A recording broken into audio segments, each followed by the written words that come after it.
చిన్న 6 inches mobile లేదంటే ఒక 12 ఇంచెస్ ల్యాప్టాప్ 18 ఇంచెస్ ల్యాప్టాప్ లో బ్యాన్ చేయాలని చూస్తే బొమ్మ ఎక్కడ దాకా వచ్చింది? బొమ్మ మల్టీప్లెక్స్ దాకా వచ్చింది. ఇక్కడ నుంచి ఇక పోతుంది, ఆగేది లేదు. This is just the beginning and we have a long way to go and we need your support for the string team.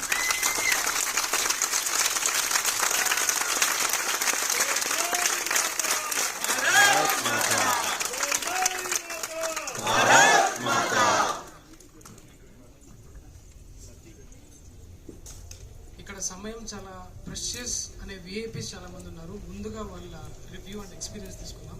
మన మెదక్ ఎంపీ రఘునందన్ రావు గారు.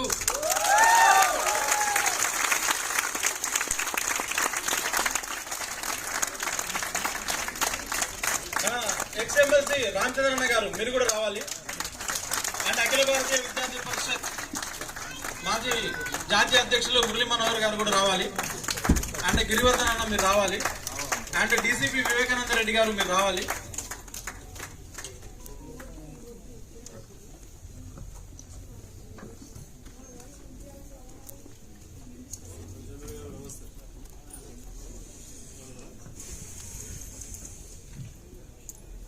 అన్న అంటే first of all thank you so much for coming all the way. ఏమంటే మనకు ఇప్పటి వరకు కూడా నేను ఒకటి చెప్తాను, మీరు అది రైట్ ఆర్ రాంగ్ చెప్పండి. బీబీసీ అంటే bias, yes or no? BBC అంటే blenders, yes or no? BBC అంటే bluff, yes or no? BBC అంటే బేవకూఫ్, ఎస్ ఆర్ నో? బీబీసీ అంటే బద్మాష్, ఎస్ ఆర్ నో? ఇఫ్ అన్ని ఎస్ అయినప్పుడు ఏం చేయాలి మనం? బీబీసీని దాన్ బీబీసీ అండ్ బీబీసీ ముక్త్ భారత్ పోయాక అందరు ఇదే 2 హ్యాష్ ట్యాగ్లు చేసేయాలి. ఒకటి. రెండోదన ఈ రోజు వరకు మనము బీబీసీ అంటే డాక్యుమెంటరీ, డాక్యుమెంటరీ అంటే బీబీసీ అంటాం, అవునా కదా? బట్ అటువంటి బీబీసీకి ఇలా స్ట్రింగ్ వినోదన్న ఫస్ట్ పంచిచ్చాడు ఇండియా నుంచి, అవునా కదా? ఎస్, అన్న భాషలో చెప్పాలంటే గుడ్డలు కూడా తీసి నడి రోడ్డు మీదకి తీసుకొచ్చాడు. అంటే బీబీసీ ఏమనుకుంటది అంటే జర్నలిజం కు నేనే జాతిపిత అనుకుంటది, జర్నలిజానికి నేనే జాతిపిత అనుకుంటది. ఇలా మనము బీబీసీ అనే డాక్యుమెంటరీ చూసిన తర్వాత వీళ్ళు ప్రాపగండా మిషన్ నడిపిస్తారు అండ్ ప్రాపగండాకు జాతిపిత అని తెలిసిపోయింది, అవునా కదా? ప్రాపగండాకు మిషన్ అయినటువంటి బీబీసీని బ్యాన్ చేయాలా వద్దా? చేయాలి. రైట్, ఇదొకటి మీరు అందరూ బాగా సపోర్ట్ చేయాలి. రెండో విషయం ఏంటంటే ఈ డాక్యుమెంటరీ తీయడానికి సంవత్సర కాలం పట్టింది, 12 నెలలు. దయచేసి ఇది ఒక్క పాయింట్ శ్రద్ధగా వినండి. సతీష్ జీ లండన్ నుంచి వారు ఎంత కష్టపడ్డారు, ఎంత రీసెర్చ్ చేశారు, దీన్ని భారతీయులకు తెలియజేయడం కోసం అసలు ఏం చేయాలో వాళ్ళకి అర్థం కాక రకరకాలుగా వారు ప్రయత్నం చేస్తుంటే ఈ క్రమంలో అంటే వెతకపోయే తీగ మన ఇంటెన్షన్ మంచిగా ఉంటే మంచి జరుగుతుందని వినోదన సతీష్ జీకి తగిలారు. వినోదన సతీష్ జీకి తగిలగానే కథం వాళ్ళిద్దరు వేళ్ళకి కుదిరింది. దాని అమ్మ బొమ్మ ఇక్కడ దాకా వచ్చింది, ఇక్కడ దాకా వచ్చింది. దీనికి మనందరికీ తెలుసు స్ట్రింగ్ యూట్యూబ్ ఛానల్ డిలీట్ అయింది. అన్నకు చాలా ఇబ్బందులు ఉన్నాయి. అయినా కూడా ఎక్కడ కూడా పట్టు వదలని విక్రమార్కుడు లాగా 40 లక్షల రూపాయలు ఖర్చు పెట్టి ఈ డాక్యుమెంటరీని డెవలప్ చేశాడు. 40 లక్షలు. కేవలం ఇటువంటి సపోర్ట్ అంటే దీన్ని బాగా వైరల్ చేయాలి మనము. ఇది రిపబ్లిక్ లో రావాలి, ఫస్ట్ పోస్ట్ లో రావాలి, వరల్డ్ ఈజ్ వన్ అట్లాంటి ప్లాట్ఫామ్స్ రావాలి, అన్ని ఓటీటీ ప్లాట్ఫామ్స్ లో రావాలి. అన్న స్ట్రింగ్ టీమ్ కి అండ్ సతీష్ జీకి నా సైడ్ నుంచి ఒక రిక్వెస్ట్ ఏంటంటే దయచేసి దీన్ని అన్ని ఇండియన్ లాంగ్వేజెస్ లో తీసుకురావాలని నేను అంటున్నాను. మీరేమంటారు? దయచేసి అన్ని ఇండియన్ లాంగ్వేజ్ లో తీసుకురావాలి. ఒకటి. రెండవది, మీరు నెక్స్ట్ డాక్యుమెంటరీ దేని మీద చేస్తున్నారో మాకు తెలియదు, కానీ ఇలాగే బీబీసీ బాలీవుడ్ కూడా ఒక బొమ్మ చూపాలని మేము కోరుకుంటున్నాం అన్న. ఒక అద్భుతాన్ని చూసాం మనమంతా కూడా. ఎంతగా ఎక్స్పోజ్ చేశాడు బీబీసీని వినోద్ అంటే నిజంగా తెలుగు భాషలో బాగా ఈజీగా చెప్పగలిగేది బట్టలు ఉడవీకడం. మీరు నెక్కెడ్గా చేసి నిలబెట్టారు. ఇది ఒక అద్భుతం. అయితే మనందరికి కూడా ప్రాబ్లం అంతా ఏంటి అంటే ఒక అబ్సెషన్, ఇంగ్లీష్ అనే ఒక అబ్సెషన్ ఉంటుంది. ఏదైనా సరే ఇంగ్లీష్లో చెప్తేనే ఫ్యాషన్. కానీ సబ్జెక్ట్ తలకెక్కాలి. సబ్జెక్ట్ తలకెక్కాలంటే రీజనల్ లాంగ్వేజ్లో రావాల్సిందే. నా డ్రీమ్ ఏంటంటే ఈ డాక్యుమెంటరీ ఎట్లా అయితే మన కశ్మీర్ ఫైల్స్ కానీ వీటిని క్యాంపసెస్లో డిస్ప్లే చేయడానికి చాలా గొడవలు జరిగాయి. ఇప్పుడు ఉస్మానియా యూనివర్సిటీ ఆర్ట్స్ కాలేజ్ ముందల ఇది తెలుగులో వస్తే 10,000 మంది ఇలా కూర్చొని చూడాలని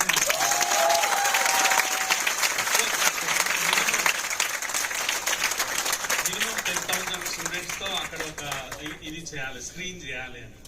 అట్లాగే జేఎన్యూలో చేయాలని, తుప్లే గ్యాంగ్ ఎక్కడైతే ఉంటారో అక్కడ ఇది చేయాలని, జాదవ్పూర్ లో చేయాలని, హైదరాబాద్ సెంట్రల్ యూనివర్సిటీలో చేయాలి. అందుకని ఇది మల్టీ లాంగ్వేజెస్ లో రావాలి, మల్టీప్లెక్స్ లో కాదు, మల్టీ లాంగ్వేజెస్ లో వస్తే దేశం అంతా ఇది ఆడుతుంది. ఒక్కసారి మన బుర్రలోకి ఎక్కిందంటే విషయము మన నరాల్లోకి ఎక్కుతుంది. అప్పుడు ఏదైతే మనం మార్పు ఆశిస్తున్నామో ఆ మార్పు సాధ్యమవుతుంది. అయితే వినోద్ యొక్క ఈ యొక్క దాడి ఏదైతే ఉందో ఇది ఆపొద్దు, ఇది అంతం కాదు, ఇది ఆరంభం. ఇది తుక్డే గ్యాంగ్ పైన జరిగేటువంటి ఒక పెద్ద దాడి కనుక వినోద్ ఒక్కడు కాదు, ఇది వినోదం కూడా కాదు. కనుక వినోద్తో మనం అందరం కలుద్దాం, కలిసి మనం ఆశించిన యొక్క మార్పు దిశగా అందరము కదుద్దాం. Thank you. ఇప్పుడు మన గౌరవ ఎంపీ శ్రీ మాధవనేని రగన్న గారు, ఎంపీ ఫ్రమ్ మెదక్, మాట్లాడాల్సిందిగా కోరుచున్నాం.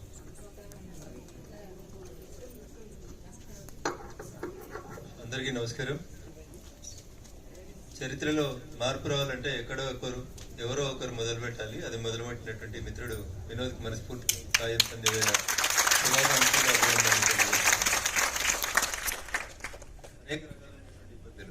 అనేక రకాలైనటువంటి అవస్థలు తను చేస్తున్నటువంటి యూట్యూబ్ ఛానల్ విషయంలో కానీ తన వ్యక్తిగత విషయంలో కానీ అనేక మంది అనేక రకాల ఇబ్బందులు పెట్టేటువంటి ప్రయత్నం చేసినప్పటికీ కూడా ఖచ్చితంగా నిలబడాలి.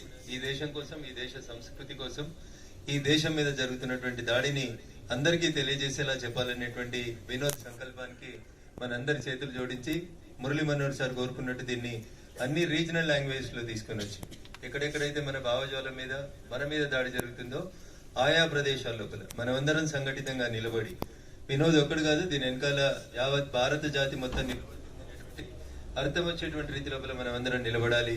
ఎన్ని అవస్థలు వచ్చినా, ఎన్ని ఇబ్బందులు వచ్చినా, వినోద్కి ఎన్ని కష్టాలు వచ్చినా ఆ కష్టాలన్నీ మన కష్టాలుగా భావించి నువ్వు ఒక్కడివే లేవు వినోద్, నీ వెనకాల సమాజం మొత్తం నిలబడుతున్నటువంటి వినోద్ చేయాలి. ఒక డాక్యుమెంటరీ తీయడానికి 40 లక్షలు ఖర్చు అయితే అన్ని రీజనల్ లాంగ్వేజ్ లోపల దీన్ని కన్వర్ట్ చేయాలంటే పడాల్సిన కష్టం ఎంతో మీకు అందరికి తెలుసు. కాబట్టి మనమందరం చేతనైనంత చేయూతనిచ్చి ఖచ్చితంగా దీన్ని అన్ని రీజనల్ లాంగ్వేజ్ లోకి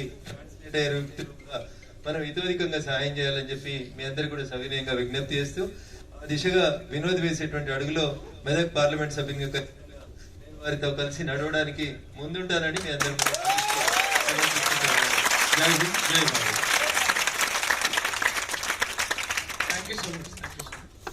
సదాయ నమః. పండిట్ శర్మ గారిని లండన్ లో కలిసిన తర్వాత ఇవాళ హైదరాబాద్ లో కలుస్తున్నాం. వారు ఏకధాటిగా బ్రిటిష్ లో హిందువుల పైన జరిగే ఇబ్బందులన్నింటినీ ఏకధాటిగా వాళ్ళని ఎదురిస్తూ హిందూ అమెరికన్ ఫౌండేషన్ కూడా వెళ్లి అక్కడ కూడా తన ధీమాని చాటిన వారు శ్రీ పండిట్ శర్మ గారు. వారు చేస్తున్న వరకు సింగిల్ హ్యాండెడ్ గానే చేస్తున్నారు. మనందరం కూడా భారతదేశంలో మీతోటి ఉన్నాం. We are all with you Pandit G.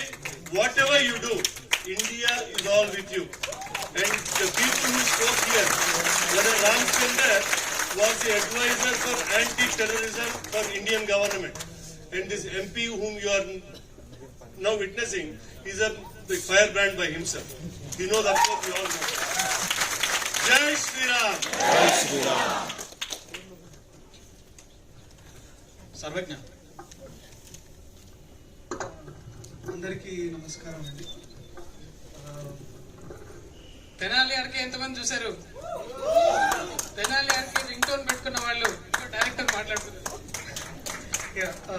Spring లో నేను తెనాలి ఆర్కే అని ఒక ప్రాజెక్ట్ చేసాము. We stop that because of lack of budgets. Next season ఎందుకు రాలేదు అని చాలా మంది అడిగారు string followers because of lack of budgets. నేను వినోద్ ఎంత కష్టపడ్డాడు to bring out the content that he's brought out over all these years. I've been very closely watching, and it's very great that he found Satish Sharma ji, Pandit Satish Sharma ji, and they have brought an excellent product out. It is not that BBC is not succeeding.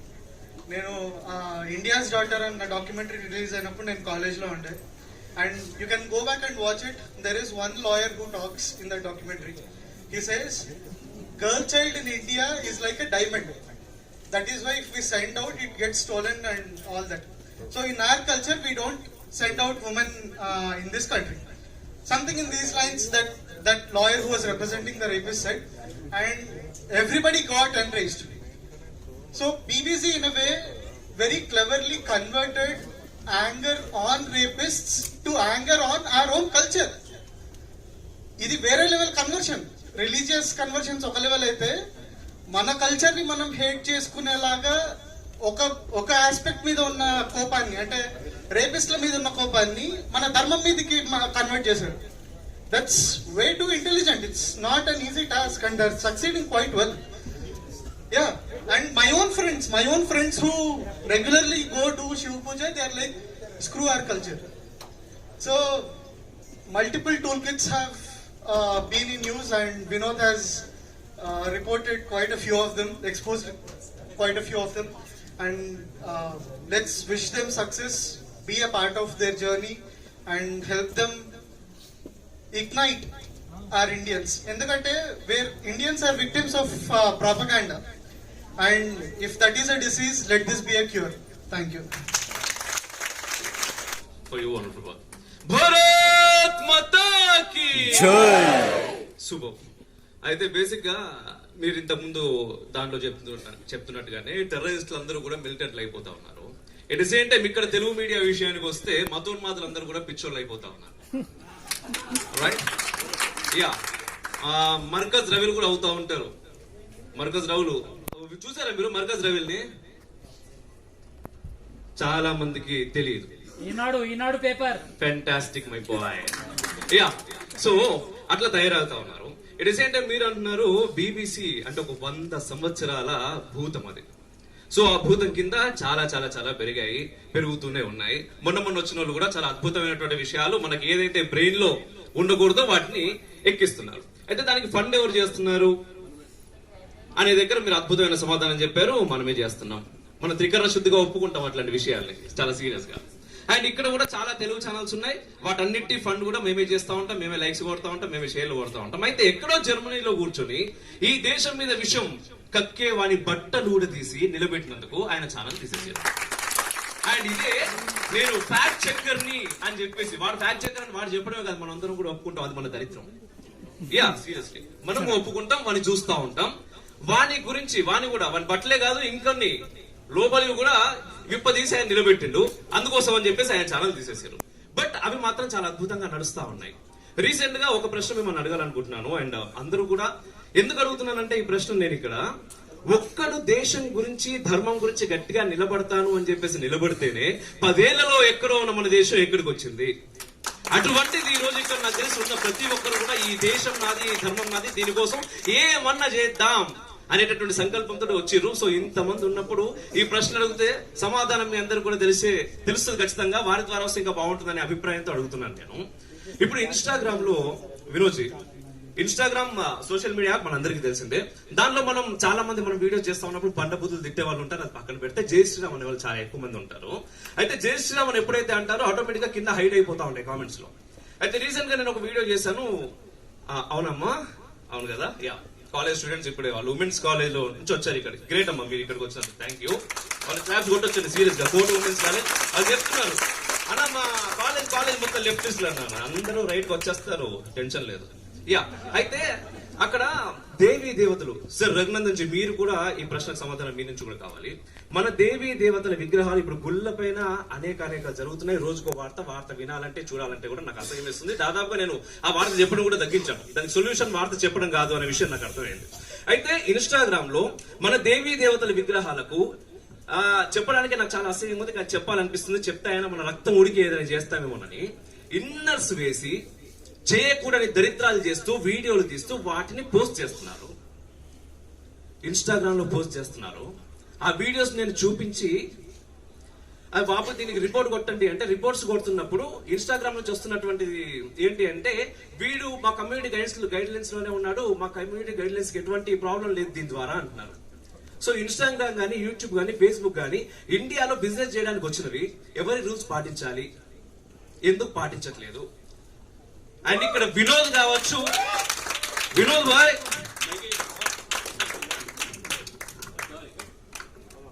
Stock home syndrome అనే మాట గురించి ఎంతమందికి తెలుసు?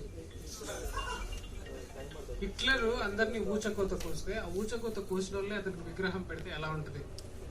అలాంటి stock home syndrome లో మన దేశం number 1 లో ఉంది. ఔరంగాబాద్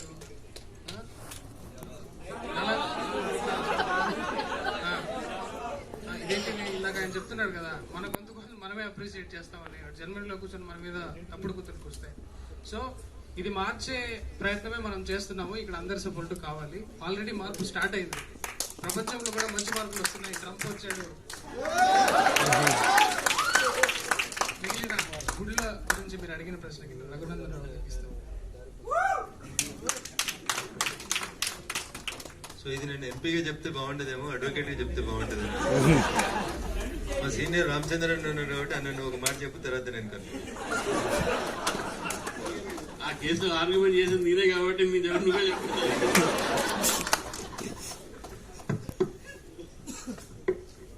ఎవరైనా ఏ దేశంలోనైనా ఉండాలనుకుంటే ఆ దేశ రాజ్యాంగాన్ని, ఆ దేశంలో ఉన్న చట్టాలని ఫాలో కావాలి.